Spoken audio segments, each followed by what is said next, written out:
6 heures. Lundi 13 août 2018, bienvenue sur Radio Côte d'Ivoire à suivre le deuxième journal des sports dans 15 minutes. Un invité du jour, le colonel Ernest Aoulou Kwame, il est secrétaire exécutif permanent et coordonnateur national de la REDET+, reçu par Abou Silla. La parole vous sera donnée à 6h30 pour vos réflexions sur l'apport d'espaces sûrs pour les jeunes et à quelle fréquence faut-il voir son médecin. Réponse dans Santé au quotidien. Mais avant tout ceci, c'est bien sûr le journal avec vous, Asta Sidibé. Bonjour. Bonjour Thierry Angevel.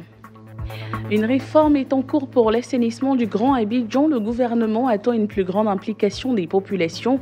Le ministre de l'Assainissement et de la Salubrité, Anne Désiré Oloto, était ce dimanche l'invité des salons de Radio Côte d'Ivoire où elle explique la vision du gouvernement. Fouiller un camion en 5 minutes ou encore détecter une marchandise frauduleuse, c'est désormais possible. La douane ivoirienne vient de doter le poste douanier de Wongolo-Dougou d'un scanner ultra sophistiqué. Il a même déjà été mis en service. Et puis les Maliens ont voté ce dimanche pour le second tour de l'élection présidentielle afin de départager les deux candidats, le président sortant Ibrahim Boubacar Keïta et l'opposant Soumaïla Cissé. Le taux de participation est une donnée majeure de ce scrutin. Aucun chiffre officiel n'a été pour le moment dévoilé. Et c'est le journal sur Radio Côte d'Ivoire. Assainissement du Grand Abidjan, enjeux et perspectives. Tel est le thème du magazine Les Salons de Radio Côte d'Ivoire de ce dimanche 12 août 2018. En effet, durant plus d'une heure, la ministre de l'Assainissement et de la Salubrité est revenue sur la récente inondation ainsi que les constructions anarchiques sur les canalisations. Anne Désiré Oloto nous explique la nouvelle vision du gouvernement. Avec l'engagement du président de la République et la détermination du Premier ministre, nous avons des réponses appropriées, des stratégies, des politiques. Nous avons réalisé des études. Des schémas directeurs d'assainissement existent. En ce qui concerne les questions de salubrité, une réforme est en cours dans le secteur. Il nous suffit aujourd'hui de permettre à l'État de poursuivre sa politique d'investissement dans ce secteur, mais également aux populations de s'approprier cette nouvelle vision en devenant des Ivoiriens nouveaux, en changeant de comportement, en facilitant donc la mise en œuvre de ces politiques. Croyez-moi, si nous le faisons tous avec la même détermination et le même engagement, dans un délai très court, nous verrons les premiers résultats. À propos des inondations, chaque année en saison pluvieuse, Anne Désiré Oloto revient sur les engagements du gouvernement pour limiter à l'avenir l'ampleur des dégâts. Nous ne voulons pas que les Ivoiriens meurent à cause de la pluie. Vous savez, la pluie, c'est une grâce dans une nation.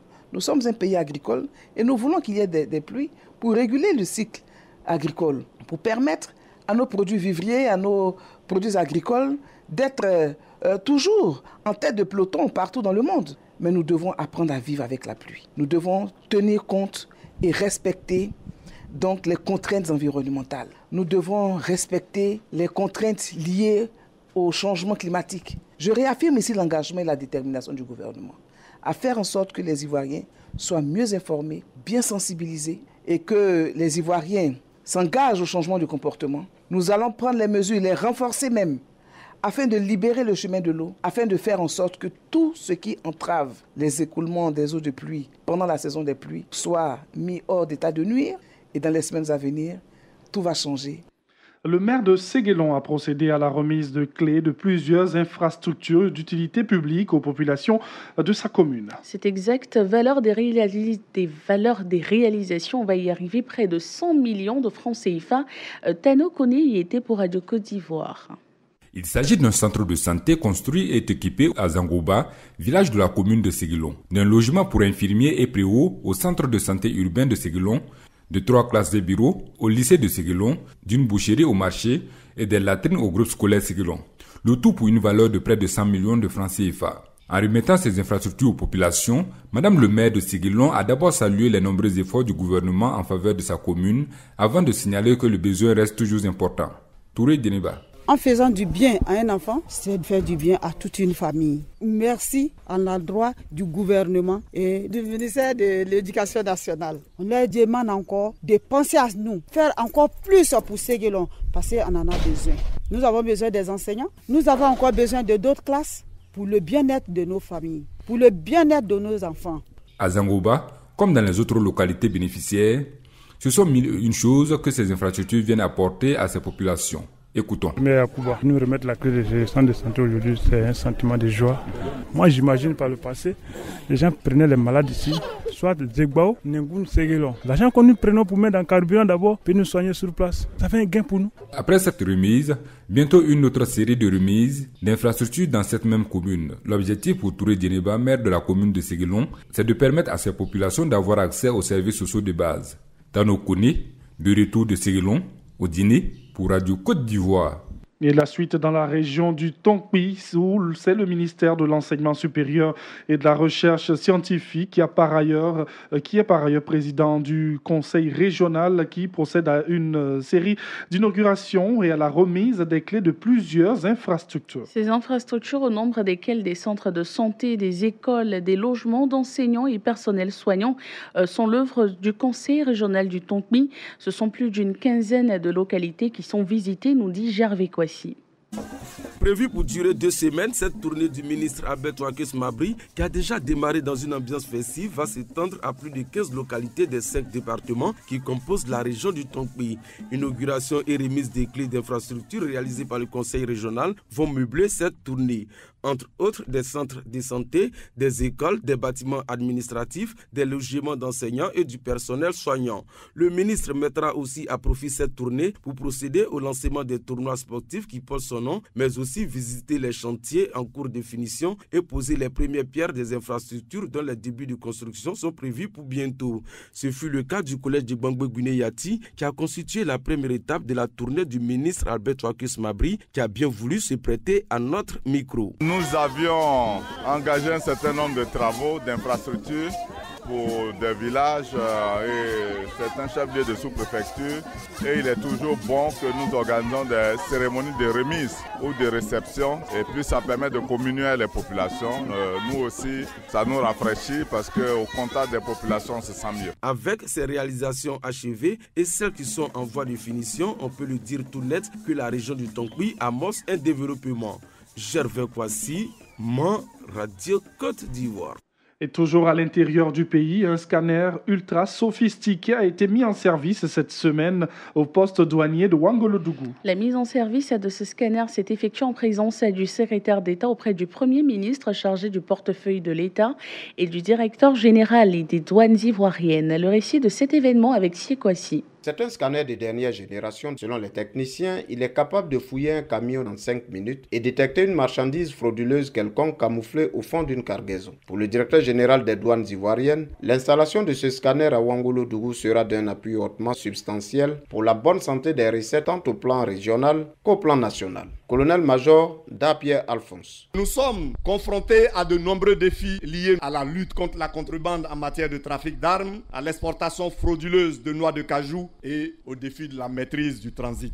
L'installation du scanner doit être perçue comme un signal fort en direction de nos usagers clients. C'est la République de Chine qui a offert cet appareil au gouvernement ivoirien pour l'accompagner dans sa lutte contre le banditisme et la fraude. Cet appareil a fait ses preuves dans de grands pays. Il n'y a pas de raison qu'il échoue à sa mission aux frontières nord. Au nom du Premier ministre, le secrétaire d'État chargé du portefeuille de l'État a salué l'action de la Chine et lancé un appel au civisme aux populations du Tchologo. On écoute Moussa Sanogo. C'est un peu le dispositif qui existe dans les pays développés, que les populations soient avec nous pour permettre à l'État de dégager des moyens pour faire face à leurs besoins. Notons que ce scanner porte à 4 le nombre total acquis par la Côte d'Ivoire. 2 premiers ont été installés au port autonome d'Abidjan et de San Pedro. Les 2 autres ont été offerts par la Chine dans le cadre de la coopération bilatérale existant entre nos 2 pays. Un à la frontière de Noé et le second à Ouangolodougou. C'est Kouassi de retour de Ouangolodougou, Korogo, Radio Côte d'Ivoire.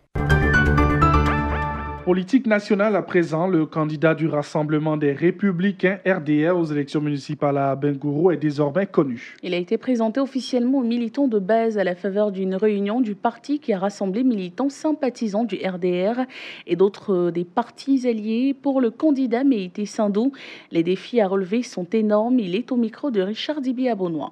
La base au fur et à mesure du parti est en train de se consolider. Et tirant expérience de nos expériences passées, le secrétaire départemental Eba Abdoulaye travaille à ce qu'on aille à ces consultations-là avec un RDR beaucoup plus consolidé. Nous sommes totalement à votre disposition pour que cette campagne soit victorieuse. Parce que vous vous êtes trop battus pour les autres. Le RDA à Bangourou s'est trop battu pour les autres. Le RDA à Bangourou a trop servi d'échelle pour que les autres arrivent au sommet. Montons ensemble au sommet. Ensemble, allons prendre la mairie. Depuis le 1er août se déroule en Côte d'Ivoire le festival ivoiro-américain. En effet, un groupe de 25 Américains est présent en Côte d'Ivoire pour célébrer l'indépendance, la période de l'indépendance avec les Ivoiriens. Ce festival, rappelons-le, a pour objectif de promouvoir l'art et de renforcer les échanges entre les États-Unis d'Amérique et la Côte d'Ivoire, tout en faisant découvrir les richesses de nos diversités culturelles aux Américains. Jolo Roland est le promoteur de ce festival. Le festival ivoiro-américain, il faut dire que ce sont des Américains qui ont appris à danser au rythme de nos danses. Ils ont appris à jouer au rythme de nos danses africaines, de nos danses ivoiriennes. Et ils sont ici pour le prouver. Au-delà du plan culturel, il y a aussi le plan touristique. Ils ont décidé de visiter quelques villages. Ça va leur permettre de connaître un peu la réalité de nos us et coutumes, nos réalités ici en Côte d'Ivoire. L'événement clé a lieu au village Kibok, à la Riviera 2. Et ce sera de 11h à 19h30. Et terminons l'actualité nationale avec de la littérature. Jean-Marc Zankpin a procédé à la dédicace de son œuvre « Samira fait sa Nord ». Cette œuvre met en exergue la vie des jeunes dans la cybercriminalité qui s'adonne aussi à la pratique des rituels afin de vivre dans le luxe. L'auteur dénonce les faits de société à travers cette œuvre des cybercriminels. Jean-Marc Zankpin, qu'on va écouter. Ce livre parle de la vie de 9 cybercriminels. Ce sont des jeunes qui gagnaient beaucoup d'argent dans la cybercriminalité. Mais à un certain moment, ils ont commencé à ne plus rien gagner parce que la cybercriminalité a commencé à être connue du grand public. Et du coup, ils ont commencé à se tourner vers des pratiques obscures pour pouvoir gagner toujours plus d'argent. Donc, ils ont commencé à s'adonner à des sacrifices humains. C'est de ça que parle le livre. Il dénonce non seulement la cybercriminalité, mais les sacrifices humains qui sont devenus aujourd'hui à la mode. Alors, les gens qui sont passionnés de l'argent facile, voilà où ils sont prêts à aller pour se faire beaucoup d'argent, tuer, voler, faire des sacrifices, souvent même sacrifier leur propre vie. Ce sont des faits de société que je dénonce dans ce livre.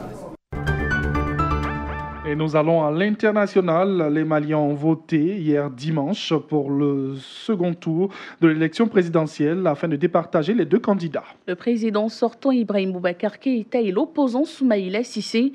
Les bureaux de vote n'ont pas connu une affluence majeure, mais plusieurs incidents ont éclaté dans les localités du nord et du centre du pays. Le président d'un bureau de vote du village d'Arkodia au sud-ouest de Tombouctou a été tué par des hommes armés. Le taux de participation est une donnée majeure de ce scrutin. Aucun chiffre officiel n'a été pour le moment dévoilé, mais l'affluence semble plus faible qu'au premier tour, où 42,70% des électeurs se sont rendus aux urnes. Et puis en Égypte, les autorités égyptiennes ont arrêté 6 suspects, membres d'une cellule terroriste, responsable d'un attentat suicide déjoué samedi par les forces de sécurité contre une église au nord du Caire, a indiqué le ministère de l'Intérieur dimanche. La présence des forces de sécurité a conduit l'assaillant présumé à faire détonner sa ceinture explosive à 200 mètres de l'église, selon des sources des services de sécurité. C'est la fin de ce journal. Le rappel des titres. Une réforme est en cours pour l'assainissement du Grand Abidjan. Le gouvernement attend une plus grande implication des populations. Le ministre de l'Assainissement et de la Salubrité, Anne Désiré Oloto, était dimanche l'invité des salons de Radio Côte d'Ivoire où il explique la vision du gouvernement. Fouiller un camion en 5 minutes ou encore détecter une marchandise frauduleuse, c'est désormais possible. La douane ivoirienne vient de doter le poste douanier de Wongolo-Dougou d'un scanner ultra sophistiqué. Il a même déjà été mis en service. Et puis les Maliens ont voté hier dimanche pour le second tour de l'élection présidentielle afin de départager les deux candidats, le président sortant Ibrahim Boubacar Keïta et l'opposant Soumaïla Cissé. Le taux de participation est une donnée majeure de ce scrutin. Aucun chiffre officiel n'a été pour le moment dévoilé. Merci à Asta Sidibé pour le journal sur la radio numéro 1 sur l'info et le sport. Radio Côte d'Ivoire, les sports d'ici et d'ailleurs. Le journal des sports, Ange Assoukro. Vous êtes sur la radio numéro 1 sur l'info et le sport. Parlons de tous les sports à présent avec Ange Assoukro. Bonjour. Bonjour Antoine.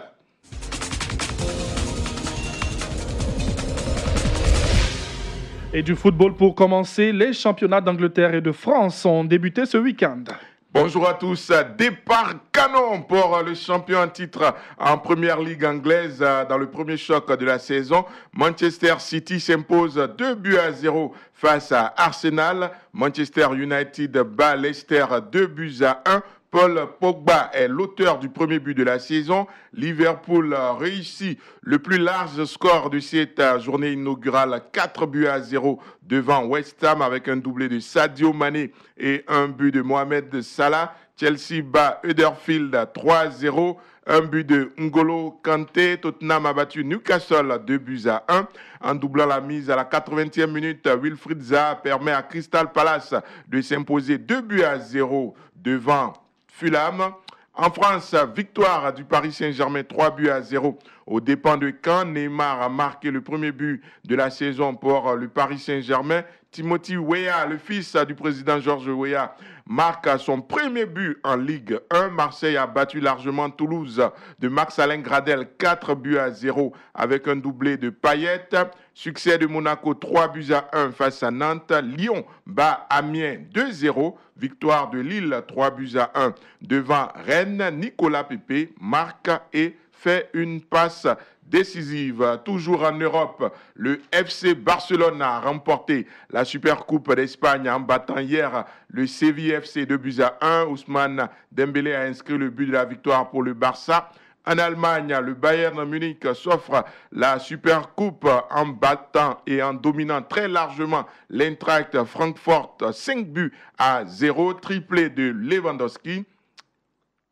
Et en Côte d'Ivoire, les grandes dates de la saison 2018-2019 ont été dévoilées par la FIFA. Voilà, football national donc, la Fédération ivoirienne a rendu public hier les grandes dates de la saison 2018-2019.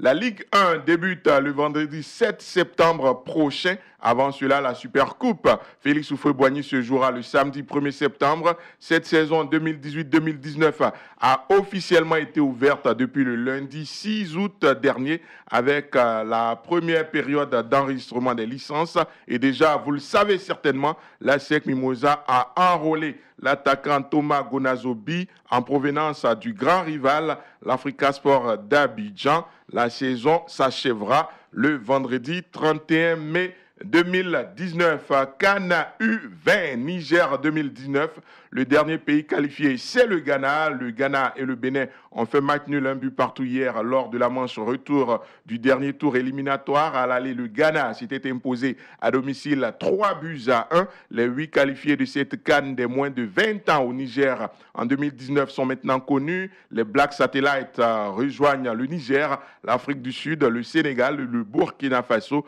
le Nigeria, le Burundi et le Mali. La phase finale de la CAN des U20 est prévue du 24 février au 10 mars 2019 au Niger. Pour la CAN U17 Tanzanie 2019, le Cameroun est le deuxième pays qualifié hier en finale de la zone UNIFAC, Union des fédérations de football d'Afrique centrale. Les Lionceaux du Cameroun ont battu le Congo 3-1. Le premier pays qualifié pour cette CAN U17 est issu de la zone COSAFA, Conseil des associations de football en Afrique australe, et c'est l'Angola. La Côte d'Ivoire prépare ce tour éliminatoire de cette CAN U17.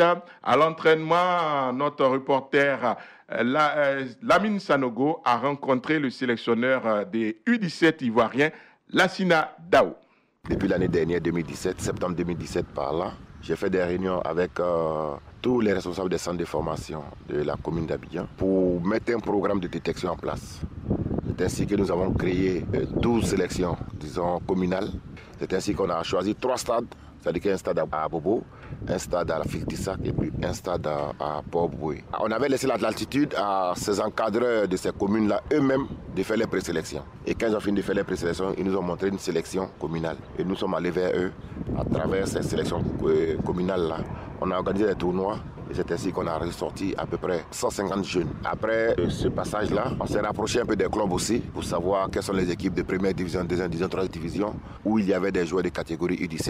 La Sinadao au micro Radio Côte d'Ivoire de Lamine Sanogo pour la préparation des U17 ivoiriens. Maracana Coupe nationale Oweri de Yopougon remporte l'édition 2018 à Korogo. En finale disputée hier au centre culturel de Korogo, Oweri Maracana Club de Yopougon a battu le Maracana Club de Boisflé 1-0. Oweri se succède à lui-même car déjà vainqueur de la Coupe nationale en 2017. Et parlons athlétisme pour terminer. Les championnats d'Europe 2018 ont pris fin hier en Allemagne.